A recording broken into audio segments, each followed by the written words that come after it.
I've noticed that leaders are generally judged more harshly comparatively to others, both by those who they lead and even by outsiders. And this can be very, very discouraging, but don't get discouraged, because only the person who called you and who sent you on that assignment has the overriding ability to be able to judge you and determine whether you are right or you're wrong. In 1 Corinthians chapter 3, there was some sort of division in the church of Corinth, and the Christians began to take sides with which leader was better, between Paul or Apollos.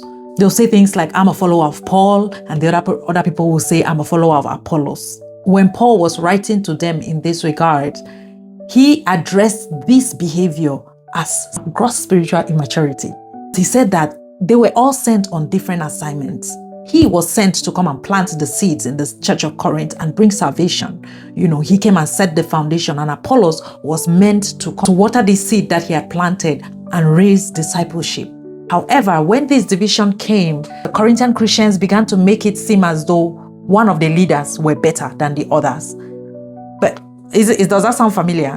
I mean, in our churches today, there's a lot of division. Others are saying, oh no, this is better, or this is better. But if you see on the later part of chapter 3, Paul reiterates that they were both on different assignments. However, they were working for the same mission, because they were both sent to come and explain the mysteries of God. In the beginning part of chapter 4, he begins to encourage that those who are sent on assignment, who are put in a position of leadership or a manager, should be faithful to the work that they have been called to do.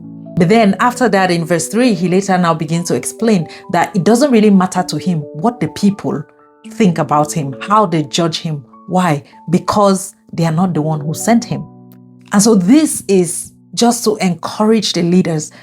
It doesn't matter how brutally, sometimes this judgment comes from the people. Don't be discouraged, because they don't have the right to judge you. They are not the ones who send you. They don't clearly know what the assignment is. But he says in the due date, when Christ returns, he's going to be the one to reveal every secret and every intention of every man's heart, to say that, no, this person was doing right or this person was doing wrong. And so I would like to encourage, just in case you're among those who sit around condemning those in positions of leadership, I am begging you, stop. Don't do it again. I know those kind of people are not going to be listening to this, but just in case you're among those who usually speak against leaders, it is not your place. If you don't have anything positive to say, keep quiet. You must not say anything. I had made up my mind many years ago that I will not be involved. I will not associate myself in speaking against those in leadership. And for your own benefit, I will encourage you to do the same. It doesn't matter. It could be the president of your country. It could be those in government, those in any position of leadership. Your boss, your pastor, another pastor, any position of leadership. Do not be involved.